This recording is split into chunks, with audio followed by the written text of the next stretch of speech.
आपको बताते चले कि जिला सुल्तानपुर में लोकसभा चुनाव कार्यालय खोलकर यहां बीजेपी ने चुनावी बिगुल बजा दिया है। सुल्तानपुर के दरियापुर रोड पर लोकसभा चुनाव कार्यालय का उद्घाटन कैबिनेट मंत्री नंद गोपाल नंदी ने फीता काटकर किया। नंद गोपाल नंदी ने कहा कि पार्टी कार्यकर्ता हर बूथ पर प्रचंड जीत का परचम लहराने के लिए पूरी ताकत से जुट जाए। ये चुनाव कार्यालय अब सभी चुनावी गतिविधियों का केंद्र होगा। सभी कार्यकर्ताओं को चुनाव जीतों का मंत्र दिया। मोदी की गारंटी योजनाओं का मंत्री नंदी ने गुणगान करते हुए अब की बार 400 पार का किया दावा।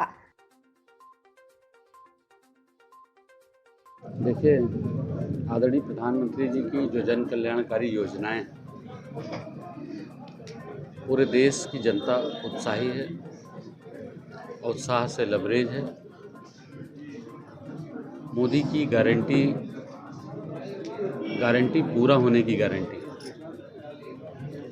जो जन कल्याणकारी योजनाएं हैं, आदरणीय प्रधानमंत्री जी का फेस है, बेदाग छवि है।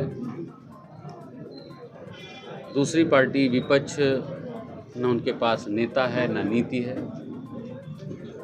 इसलिए हम लोगों ने बूथ पर और बूथ के भी नीचे अगर हम बात करें तो एक बूथ पे लगभग 15 से 20 पन्ने होते हैं। पन्ने पर एक एक व्यक्ति को 60-60 वोटों की जिम्मेदारी दे दी है और सभी कार्यकर्ता उस पर काम कर रहे हैं। निश्चित रूप से प्रचंड बहुमत के साथ हम बोल जरूर रहे हैं 400 पार या 400 पार की बात हो रही है, लेकिन देश में जिस तरह का उत्साह है, जिस तरह से एक उमंग है, विपक्षी पार्टियों में भगदड़ मची है पार्टी ज्वाइन करने की। और अगर हम निचले स्तर पर भी जाकर के बूथ पे देखते हैं, सेक्टर पे देखते हैं, मंडल पर देखते हैं, तो वहाँ भी दूसरी पार्टियों के कार्यकर्ता जो कभी झगड़ा करते थे वोट पड़ने के नाम पर, वोट डालने में लड़ाई कर लेते थे आपस में, 2 पार्टी के लोग, 3 पार्टी के लोग आपस में झगड़ा करते थे, वो भी कह रहे हैं कि हमें अपनी पार्टी ज्वाइन करा दीजिए। हमारे अपने कार्यकर्ताओं से कह रहे हैं हमें अपनी पार्टी में ज्वाइन करा लीजिए। तो किसी के पास ना कार्यकर्ता है, ना नीति है, ना नेता है। भारतीय जनता पार्टी 365 दिन 24 घंटे 7 दिन काम करने वाली पार्टी है और देवतुल्य कार्यकर्ता यहीं कहे जाते हैं।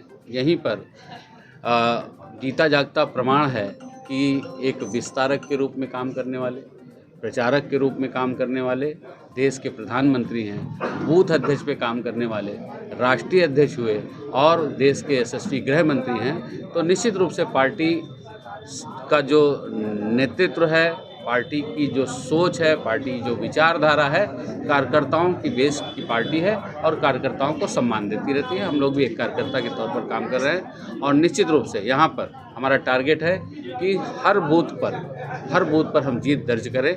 इसके लिए हम मंत्री जी, आप औद्योगिक मंत्री रहे, लंबे समय तक 2 कार्यकाल रहा, लेकिन कोई भी उद्योग सुल्तानपुर तक नहीं पहुँच पाया। अब आप रहे कह रहे हैं, हम ये कह रहे हैं कि पहली बार ऐसा हुआ है। अगर आप दिल पे, मन पे विचार करेंगे, सोचेंगे, पत्रकार के तौर पर क्वेश्चन पूछना या विपक्ष में लोगों को, विपक्ष के नेता के तौर पर सवाल उठना, डिबेट करते हुए जो लोग होते हैं दूसरी पार्टियों के लोग, वो हम लोग को जब जहाज़ पे मिलते हैं तो भैया कोई जुगाड़ लगा के बीजेपी ज्वाइन करा दो, ये कहते हैं। तो आपका पूछना लाजमी है, लेकिन आप महसूस करिए 2017 के पहले उत्तर प्रदेश में इंडस्ट्री लगाने की सोच नहीं सकता था कि हर गली मोहल्ले के पीछे एक गुंडा खड़ा होता था। कोई कहता था जब नींव खुद रही है तो हमारा जेसीबी लगेगा, कोई कहता था हमारा मैनेजर रख लो।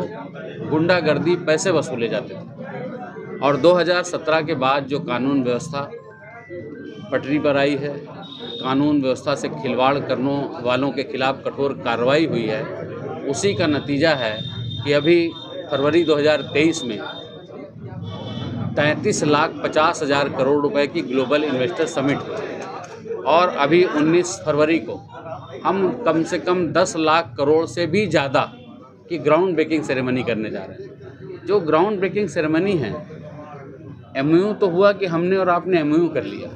ग्राउंड ब्रेकिंग सेरेमनी वो है कि ज़मीन ले लिया, बाउंड्री हो गई, फर्स्ट फेज़ बन गया, किसी का प्रोडक्शन चालू हो गया, वो ग्राउंड ब्रेकिंग सेरेमनी है।